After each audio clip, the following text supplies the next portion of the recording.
Welcome to Art of Officiating's weekly dozen, comprising plays through September 20th. I'm Mark Bradley. These videos are from Colorado games, so I'll reference the Colorado 5-Person Mechanics Manual and Colorado Rules Interpretations and Modifications. Please consult your state's Mechanics Manual and Rules Interpretations if I say something that doesn't match what you do in your state. We'll start this week's video with a few formation issues. As Team A breaks the huddle, let's focus on A0. He approaches the line and indicates to the linesman he is in the backfield. The line judge punches back to indicate his widest receiver is in the backfield. The linesman waves his arm twice to indicate the two widest players on his side are in the backfield.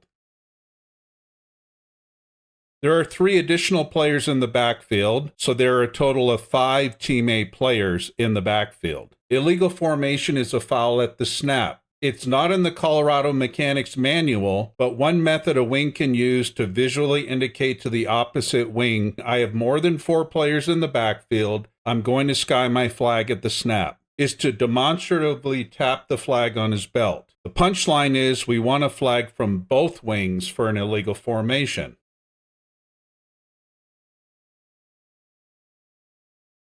We only get one flag, but I like how the linesman skies his flag. I often see wings that just pull the flag out of their belts and drop it on the ground. In my opinion, that provides almost no value. We throw a flag so players, coaches, fans, and our crewmates can see that we have a foul. If we just toss it on the ground from chest or waist level, we're not creating the intended effect. Sky the flag high enough for others to see it.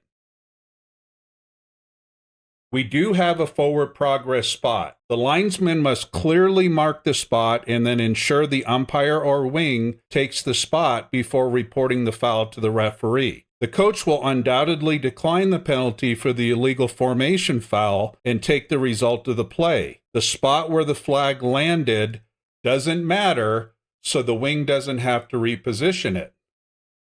This is a running play, so Team A could legally put as many players on the line as they'd like, but hypothetically, let's say this turned into a passing play with the ball crossing the neutral zone. How can Team A maximize the number of eligible receivers? In our hypothetical passing play, which players should have been on the line? A0 on the left side of the formation or A5 on the right side? To answer that question, look for the position of the tight end. In most passing play formations with a tight end on the line, the player to the outside of the tight end will be in the backfield. The player outside the ineligible lineman will be on the line. That's why observing pregame warm-ups is so important. Don't just stand around visiting. Look at formations and try to remember player numbers. A44 is the tight end, so look for his position when he comes to the line. If he's on my side as a wing, I look to see if he's uncovered or covered. If he's covered, I'm anticipating a running play. Or if he's covered and it's a passing play, we need to make sure he doesn't range beyond the expanded neutral zone because he's ineligible by position. If he's uncovered, I need to determine if he's my key on a passing play, and then I need to make sure a linebacker does not hold him as he begins his passing route. We have at least 3 fouls on this play, but only 1 is flagged. There are 5 players in the backfield. If they don't fix this at the snap, that's the first foul. Watch A5 as he goes in motion. Rule 727 says A5's motion cannot be toward his opponent's goal line.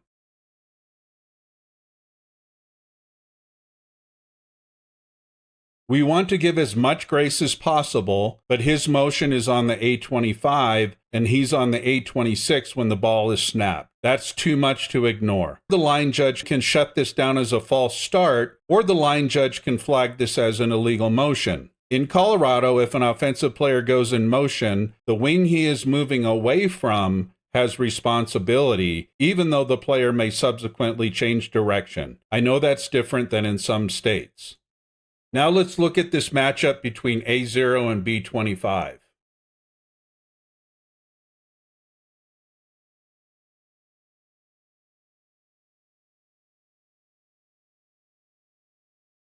I see obvious restriction by B25 as A0 attempts to move back toward the ball.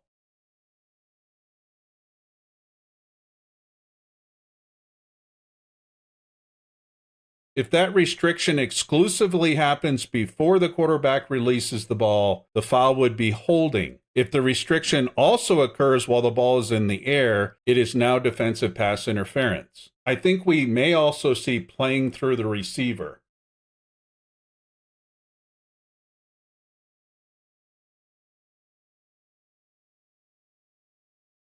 Once again, and we saw this in the last Weekly Dozen video, let's get the coaches out of the restricted area. Our pre-snap routine must include looking in the coach's area to ensure it's clear. If we see coaches in that 2-yard area, we need to call out to the coaches to move back. This is a swinging gate formation. Our swinging gate positioning and movement must be reviewed in the locker room pregame. In Colorado, when Team A lines up in the swinging gate, the wings remain on the line of scrimmage. If Team A is in a scrimmage kick formation, the umpire backs up under the upright opposite the back judge. We've stated many times in previous videos, trick plays must be perfect. A13 shifts to the right side of the formation.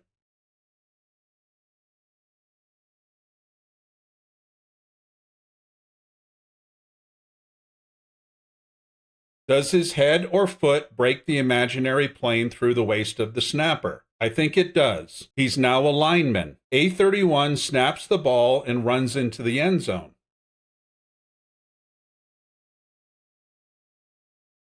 He is ineligible because he wasn't at the end of the scrimmage line at the snap. So he's guilty of being ineligible downfield, and he's guilty of illegal touching.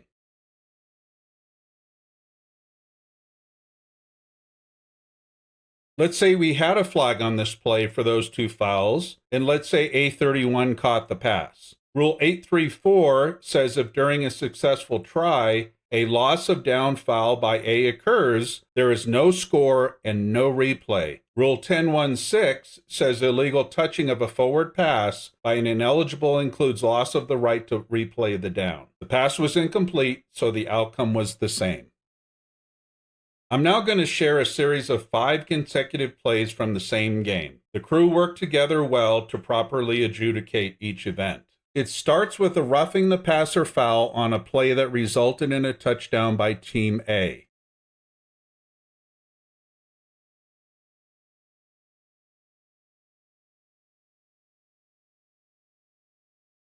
B5's foul was not a timing problem. B5 wrapped up A4 immediately after he released the pass. The slam to the turf is the action that drew a flag from the referee and the umpire.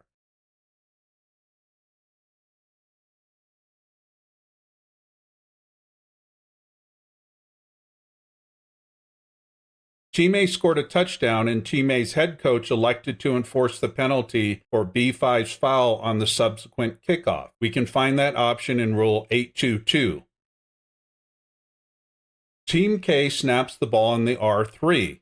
Following the successful kick, the umpire observes R66 throw an uppercut punch to left tackle 54's unmentionables.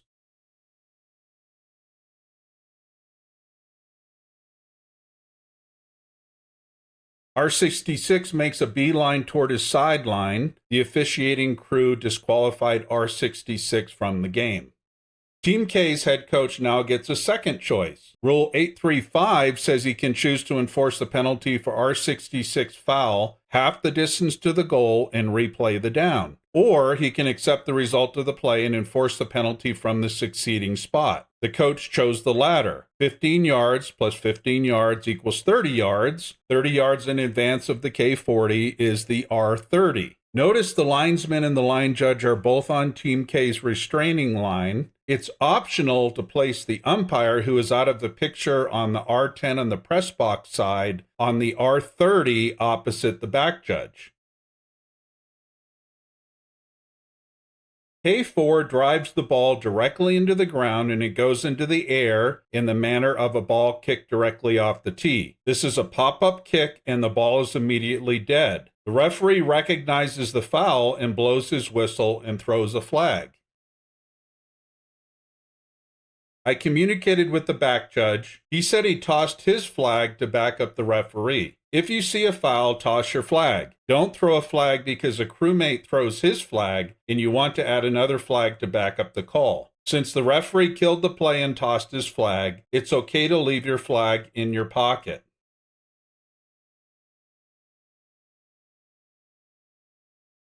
What do you think of this block? One may argue it was close enough to the referee's whistle that R58 didn't have time to hold up. That's a valid opinion. I do think it's above the shoulders. As I've said in previous videos, I'm trying to be more aware of helmet-to-helmet hits or hits above the shoulders.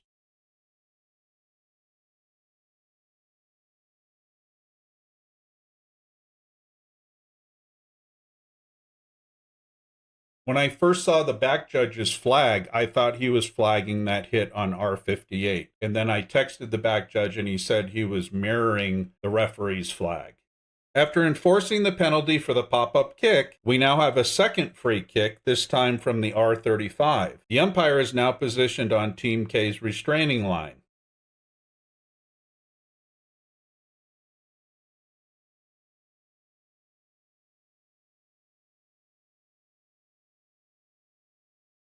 This time, the ball goes out of bounds on the R6.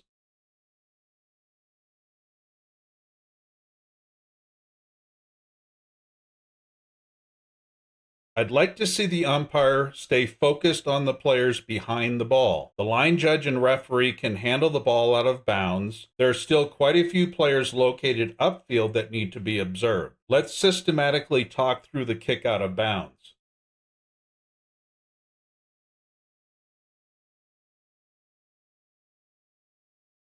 K7 blocks R11 in the back. Is that block a foul? Rule 935B says a player shall not block an opponent in the back except when attempting to reach a runner or catch or recover a loose ball which he may legally touch or possess. By rule, K7 may block R11 in the back to recover the free kick.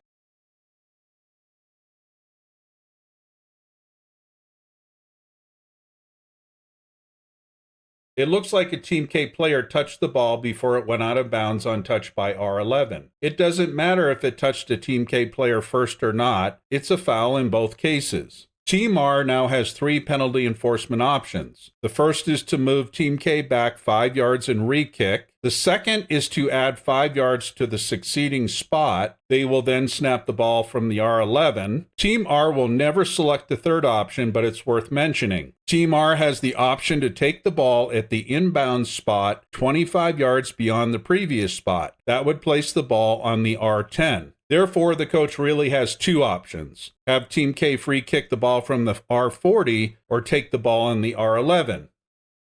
They chose the former. On the third consecutive free kick, K4 boots the ball through the end zone. This sequence of 5 clips reinforces the requirement to carefully study the rules book, especially the rules covering fouls on scoring plays and fouls during free and scrimmage kicks. Speaking of free kicks, the free kick is the perfect opportunity for headhunters to pick out a target to punish. That's why we need to remind ourselves to look off ball if the runner is not our responsibility.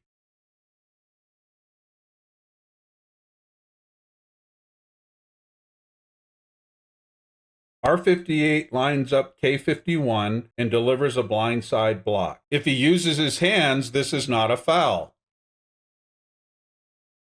R58 says, I got away with it once, let's try it again.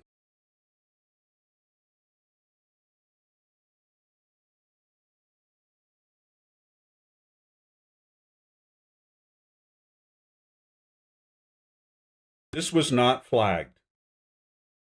The umpire locks in on a matchup between R80 and K21.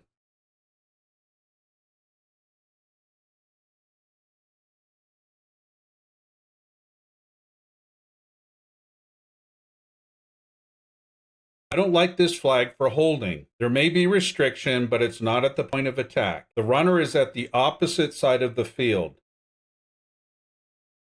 It's not a takedown or a heinous hold, so I think we need to leave that alone. You may have already noticed R15 blindside blocks K3 and the referee throws a flag.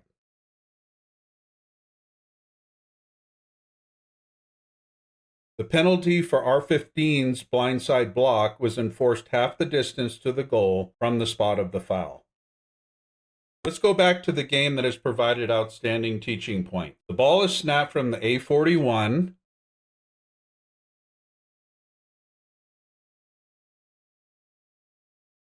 The line judge throws a flag for holding on A15. I'm not sure this screams enough to warrant a flag, but we now have one on the field.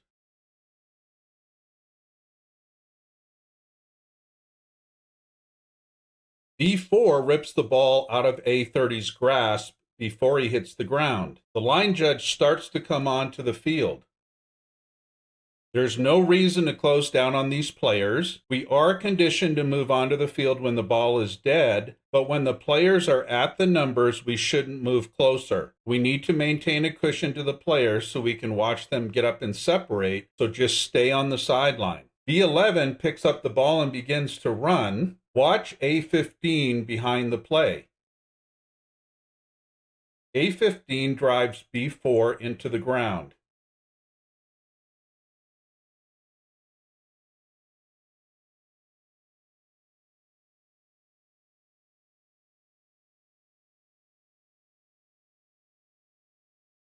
Here are a series of teaching points that follow the fumble and scoop. The line judge needs to hustle down the sideline and follow the runner. The back judge is responsible for looking at the players behind the play. We don't see a flag from the back judge, which is a little troublesome, but that's not the point. The line judge has the responsibility to track the runner, B11. He is not responsible to stand at the spot of the fumble recovery and watch the players behind the ball. Who judges if or where B11 goes out of bounds? I think the referee made a best guess. Next, the line judge needs to bring two flags onto the field. It's rare, but we need to be prepared to throw two flags on a single play. It's not a correct mechanic to throw our hat to indicate a foul. He didn't throw his hat, but he pointed at A15 as if to say, I have a foul on the play. Next, the line judge needs to be precise when he reports his two fouls to the referee.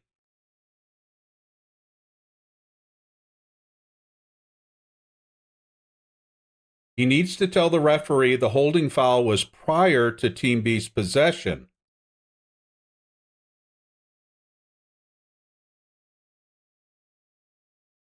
And the unnecessary roughness foul was after Team B's possession. Team B will decline the penalty for the holding foul and will enforce the penalty for the personal foul from the end of the run.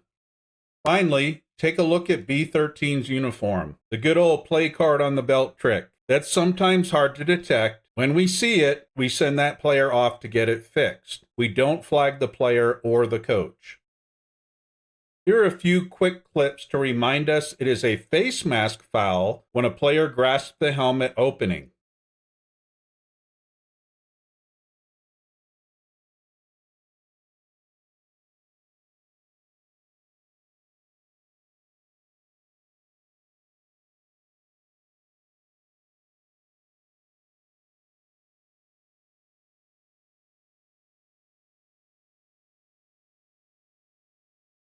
Great job by both line judges to recognize and flag this foul.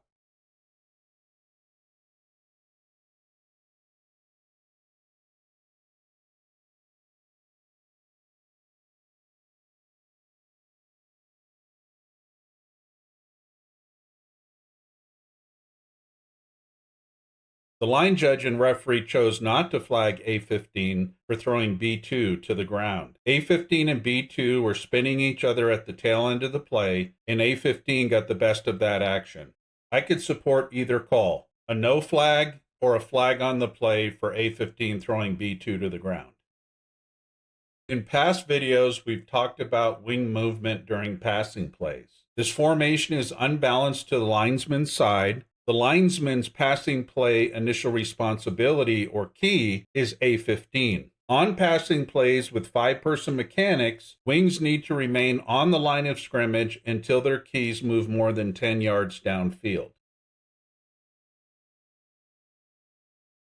A15 cuts toward the sideline only 2 yards downfield. The linesman is already 6 yards downfield and ends up 7 yards downfield before he stops.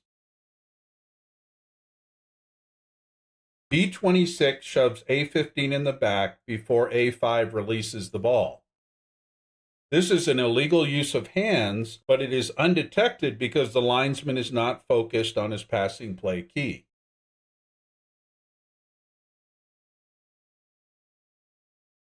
This is a pretty obvious foul to miss, emphasizing the need to recognize passing play keys before the snap, stay on the line of scrimmage, and anticipate fouls. Here's an interesting play to close out the weekly dozen. Team K is attempting a field goal from the R28. Rule 923B says a defensive player may not use his hands to add momentum to the charge of a teammate who is on the line of scrimmage. This is similar to Rule 9-1 helping the runner, but it's related to defensive players. It's hard to see what happens after the snap, but the umpire needs to focus on this player if he sees his hands on his teammate's backside.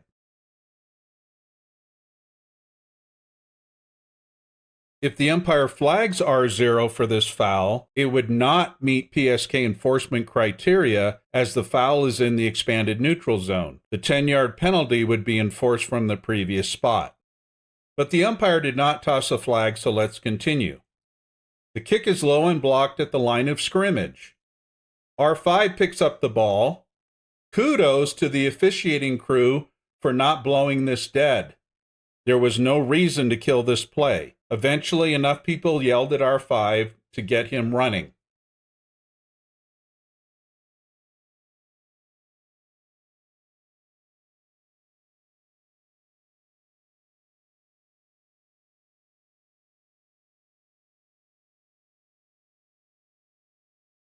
Would you have flagged K1 for horse collar tackle? It appears he grabbed the back of the jersey or the nameplate area and pulled the runner sideward to the ground.